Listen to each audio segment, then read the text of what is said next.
reflection of sound and echoes. If we could see the sound waves when we talk, the sound would be a three-dimensional compressional wave moving out in all directions.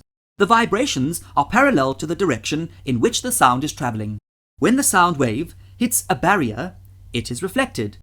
The reflected sound moves in the opposite direction. These reflections will occur at every surface, and the reflected wave usually loses its energy, and we cannot hear the reflection. But if there is one large barrier, like an empty school hall or a mountain cliff, and we are at a distance from the barrier, the reflected sound can be heard by us separately. This is termed as an echo.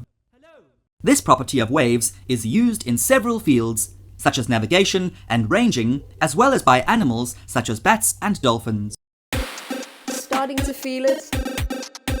Now go master it with Messi.